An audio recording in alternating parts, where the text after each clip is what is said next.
नमस्कार, मैं हूं देवेंद्र पराशर। पूरा देश उबल रहा है। संसद से लेकर सड़क तक हंगामा मचा है। पड़ोसी मुल्क पाकिस्तान के सैनिकों ने 5 हिंदुस्तानी परिवारों के चिराग उजाड़ दिए। इन शहीदों की शहादत का बदला देश लेगा या नहीं, ये तो तय नहीं है, लेकिन हर कोई चाहता है कि दुश्मन देश को उसकी कायरता का मुंहतोड़ जवाब दिया जाए। आज बहस भी इसी मुद्दे पर है। बहस ये कि क्या शहादत यूं ही सिसकती रहेगी? चले हम फिदा जान तन साथियों, अब तुम्हारे हवाले वतन साथियों।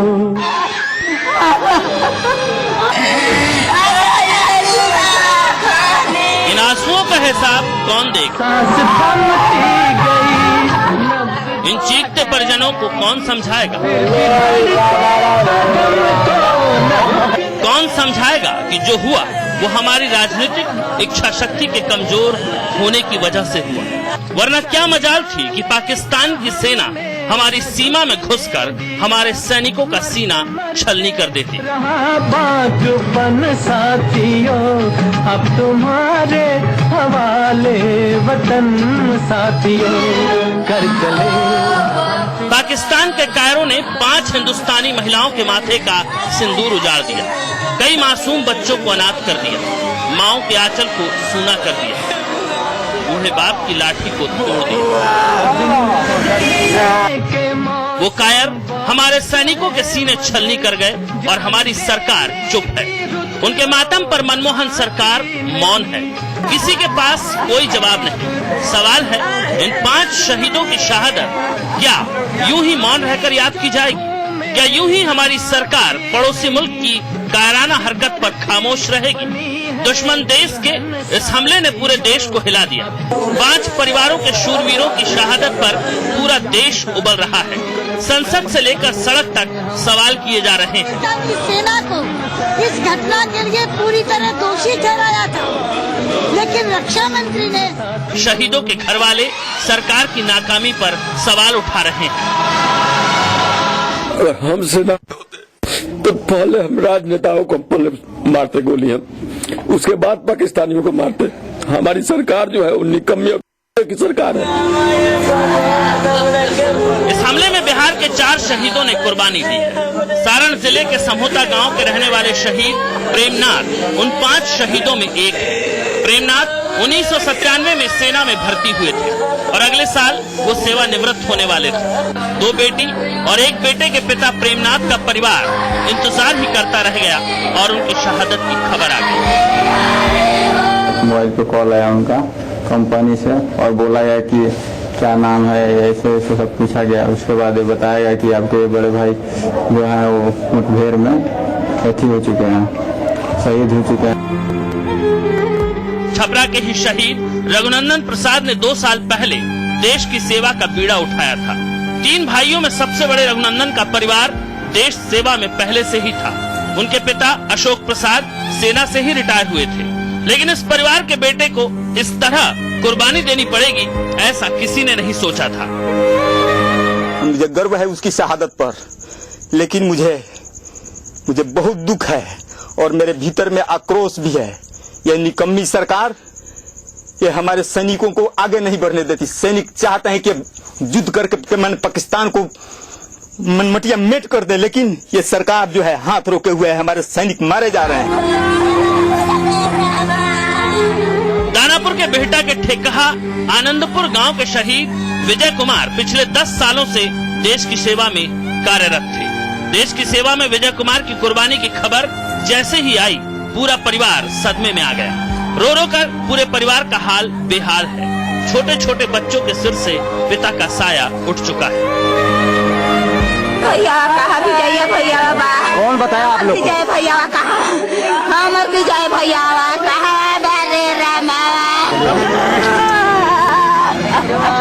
शहीद शंभू शरण वो चौथे शहीद हैं जिन्होंने देश के लिए कुर्बानी दी। आरा में जगदीशपुर कहर नहीं टोला के रहने वाले शहीद शंभू शरण पिछले 13 सालों से देश सेवा में लगे थे, लेकिन दुश्मन देश पाकिस्तान के कायर सैनिकों ने शहीद शंभू शरण का सीना छलनी कर दिया।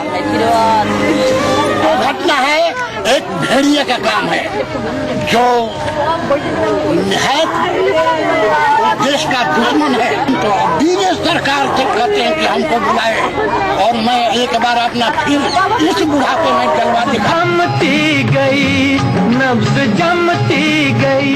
बिहार सरकार ने इन शहीदों के परिवार वालों को 10-10 लाख रुपए के मुआवजे की घोषणा की है। आज पूरा देश इन शहीदों को नमन कर रहा है। हम भी नमन करते हैं इन शहीदों की कुर्बानी को, जिन्होंने देश की रक्षा के लिए अपनी जान कुर्बान कर दिया। मरते मरते रहा बाजुबन साथियों अब तुम। लेकिन इस सवाल के साथ कि क्या हम इन शहीदों की कुर्बानी का बदला लेंगे? हम फिदा जान तन साथियों। ब्यूरो रिपोर्ट, महुआ न्यूज। हवाले वतन साथियों। जी हाँ, तो आंसू, चित्कार, आक्रोश, नाराजगी, शहीदों की शहादत के बाद सब कुछ यही दिखा। क्या सियासत भी इसे देखने को तैयार है? क्या सियासत ने इसे पहले देखा था, देख रही है या फिर आगे देखेगी? आज बहस लाइव में इसी पर चर्चा करेंगे और उसके लिए हमारे साथ दो खास मेहमान जुड़ रहे हैं। कांग्रेस नेता विनोद शर्मा और बीजेपी नेता मृत्युंजय। आप दोनों मेहमानों का बहुत बहुत स्वागत है। सबसे पहले चलते हैं विनोद जी के पास। विनोद जी, जिस प्रकार की स्थिति दिख रही है, ऐसा लग रहा है कि देश की व्यवस्था इस बात के लिए ही तैयार है कि जवान इसीलिए होते हैं कि वो शहीद हो जाएं।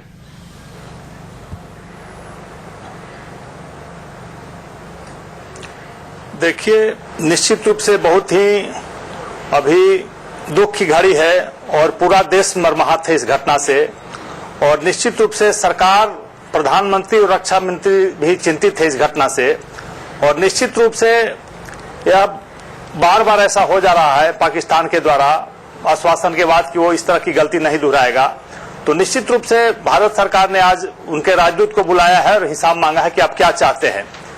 लेकिन चूंकि अंतर्राष्ट्रीय मापदंड के हिसाब से देश को काम करना पड़ता है और बहुत सारी बातें होती हैं जिसके तहत सरकार को काम करनी होती है, जिसके कारण पाकिस्तान बच निकल रहा है। लेकिन निश्चित रूप से सरकार इस पर कड़ी कार्रवाई करना चाहती है। विनोद जी, क्या वो अंतर्राष्ट्रीय मापदंड ये भी है कि सेना ये कहे कि जो लोग आए थे उसमें पाकिस्तानी फौजी भी थे और रक्षा मंत्री सदन में ये कहें कि पाकिस्तानी फौजी के ड्रेस पहने हुए कुछ लोग थे, जाहिर तौर पे एक विंडो खोल रहे थे?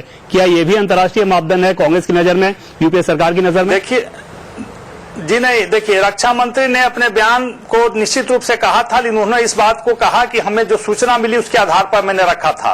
निश्चित रूप से रक्षा मंत्री तो बॉर्डर पर होंगे ही नहीं, उन्हें सूचना दी गई होगी, उसी आधार पर उन्हें सूचना कहाँ से मिली होगी? सेना से मिली होगी? सुधार किया और कहा कि विनोद जी, हमारे सूचना कहाँ से मिली होगी? उन्हें सूचना सेना से मिली होगी।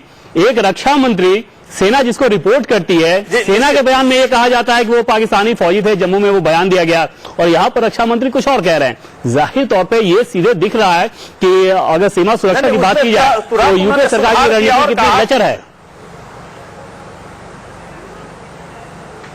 न, निश्चित रूप से देखिए, चिंतित है सरकार और तुरंत उन्होंने कहा कि हम हमारे रक्षा थी, हमारे जो थी है जनरल है वो जा रहे हैं और उनके बयान पर ही हम आगे कार्रवाई करेंगे। और निश्चित रूप से उनसे बात करने के बाद वो पहुंचे हैं और उसके बाद सारी घटनाक्रम उनके सामने आई है, उस पर वो कार्रवाई कर रहे हैं।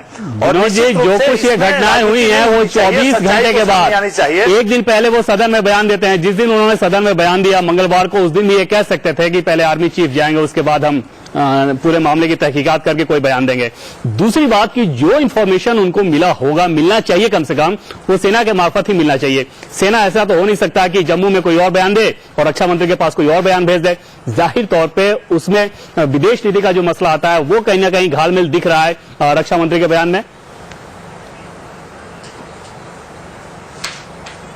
देखिए, ऐसी बात नहीं है। रक्षा मंत्री बहुत प्रबुद्ध है और बहुत सधे हुए आदमी है और बहुत कम बात करते हैं। ऐसा नहीं कि बात बनाने वाले कोई रक्षा मंत्री हैं, वो काफी गंभीर हैं और उन्होंने अपनी जो गलती है या जो कहिए जो उनके मुंह से वक्तव्य निकला उस पर उन्होंने तत्काल सुधार किया और कहा कि हम जो हमारा रक्षा मंत्रालय है, हमारी सेना है और हमारे सेना के जनरल है, उनके बात पर ही हम आगे कार्रवाई करेंगे। चलिए, हम दोबारा आएंगे आपके पास, बात बनी क्योंकि जो चीजें आप कह रहे हैं और जिस प्रकार का बेनिफिट ऑफ डाउट दे रहे हैं वैसा कोई भी मामला नहीं था। हम दोबारा आएंगे विस्तार से आपके पास इस सवाल के साथ, लेकिन फिलहाल बीजेपी का रिएक्शन ले लेते हैं। मृत्युंजय झा जी हमारे साथ जुड़े हुए हैं।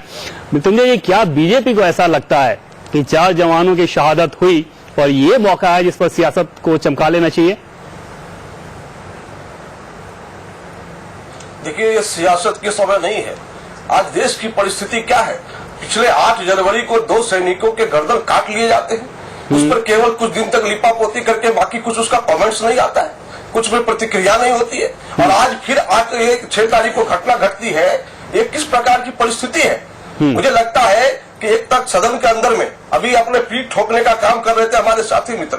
मैं बताना चाहता हूं कि जो AK एंटनी जी ने जिस प्रकार का बयान दिया, वो क्या कहना चाहते थे? नवाज शरीफ ने जिन बातों को रखा, वहां के लोगों ने जिन बातों को रखा, उसको सहज यह काम इन्होंने किया।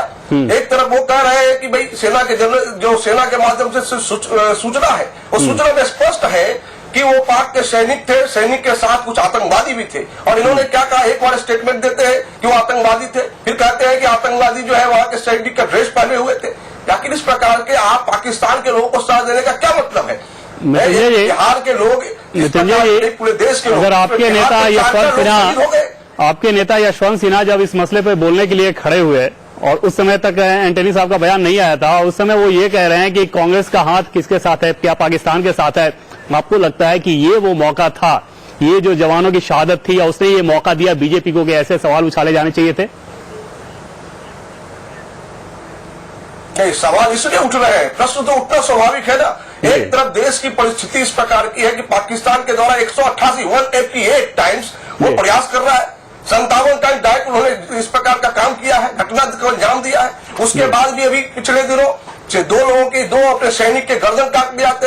ये बार बार इस प्रकार की घटना होने के बाद भी कांग्रेस का कोई जवाब नहीं है। जी, ये वो पार्टी है और आप उस पार्टी के नेता हैं जिसके समय में करगिल हुआ था। एक्शन एक बहुत भूमिका होती है। आप उस पार्टी के नेता हैं जिसके समय में करगिल हुआ था, और ये पार्टी ये रणनीति दिखा रही है कि हाँ, इस मसले को लेकर लचर है। जाहिर तौर पे ये वो मौका था जब देश को एक देखना चाहिए था, एक संदेश देना चाहिए था पूरे विश्व को, पाकिस्तान को भी। लेकिन आप लोगों ने तो कम से कम ये तय कर लिया है, ऐसा लग रहा है कि सिर्फ और सिर्फ इस पर सियासत कर लेने की जरूरत है। देखिए, करगिल के समय जिस प्रकार का स्थिति बना था, करगिल में हमने सफलता हासिल की, हमने करके दिखाया देश के सामने। और कितने जवान उसमें शहीद हुए थे? कद ऊंचा किया, सम्मान बढ़ा। और आज बड़ी स्थिति मैं बताना ये चाह रहा हूँ कि इतनी बड़ी घटना के बाद ये स्वतंत्र बीजेपी, भारतीय जनता पार्टी राष्ट्रवादी पार्टी है, इस देश में मरने मिटने वालों की पार्टी है, और इसलिए इस परिस्थिति में हमेशा खड़ी रहने वाली पार्टी है। और वैसे प्रॉब्लम को इन्वाइट करने वाली पार्टी है जिसमें जवानों की शहादत हो जाए, उसके बाद अपना चेहरा चमकाए कि हाँ, हमने बहुत बड़ी विजय हासिल कर लिया। आप ये बताइए कि एक पार्टी के तौर पर आप लोगों को क्या लगता है, क्या करना चाहिए पाकिस्तान के साथ? पीठ ठोकने का। आप लोग कह रहे हैं कि बातचीत नहीं होनी चाहिए, क्या होना चाहिए फिर? मुझे लगता है कि आज की परिस्थिति में देखिए, पाकिस्तान के साथ कई प्रयास किए गए, बार बार प्रयास करने के बाद जब स्टेटमेंट पाकिस्तान के मुख्यालय से आता है, नहीं करना क्या चाहिए वो तो छोड़िए, अतीत की बात छोड़िए, आपकी नजर में, आपकी पार्टी की नजर में क्या होना चाहिए? यही मैं कह रहा हूँ, यही मैं कह रहा हूँ कि तब घटना घट जाती है। क्या कारण है? जब वहां से बात की जाती है और यहाँ घटना घट जाती है। जब हम प्रयास करते हैं तब भी घटना घट जाती है। नहीं तो क्या समाधान क्या है? आक्रमण कर देना चाहिए? विदेश नीति को ठीक करना चाहिए, विदेश नीति को पुष्ट करना चाहिए, और उसमें पाकिस्तान जैसे देशों से कड़ाई से बात करनी चाहिए और अपने सैनिकों को मनोबल ऊंचा करना चाहिए। कड़ाई मतलब क्या? क्या आप ये कहना चाह रहे हैं कि ये वो मौका है, देश की स्थिति ऐसी है कि पाकिस्तान पर हमला कर देना चाहिए? आपको लगता है ऐसा? क्या लगता है आपको? जिस समय परिस्थिति देश के सामने था, जिस समय पाकिस्तान हमारे ऊपर अटैक करने वाला था, परमाणु विखंडन करने वाला था, अभी का बताइए क्या होना चाहिए? आप ये नहीं बता रहे हैं। चलिए हम दोबारा आएंगे आपके पास इस सवाल के साथ। हमने खड़ा किया आज, चलिए दोबारा आएंगे आपके पास इस सवाल के साथ, लेकिन विनोद जी के पास फिर से चलते हैं। विनोद जी, जैसा कि आप कह रहे थे कि डिफेंस मिनिस्टर ने गलती से कह दिया होगा, गलती से ऐसा नहीं था। सरकार के 3 से 4 स्तरों पे वो बयान आगे बढ़ा था, उसके बाद डिफेंस मिनिस्टर ने उस बयान को पढ़ा था। जाहिर तौर पे जैसा कि मैंने विदेश नीति का पहले जिक्र किया था, सलमान खुर्शीद अभी विदेश मंत्री हैं, कहा यह जा रहा है कि कहीं ना कहीं विदेश नीति का दबाव रहा होगा, जिसके चलते रक्षा मंत्री ने यह बेनिफिट ऑफ डाउट देने की कोशिश की पाकिस्तान की फौज को। अगर ये आरोप सही है तो जाहिर तौर पर मसला बहुत गंभीर बनता है। और क्या आपको लगता है कि रक्षा मंत्री को देश से माफी मांगनी चाहिए? देखिए, ये तो संभावना है, तरह तरह की संभावनाएं लोग व्यक्त कर रहे हैं।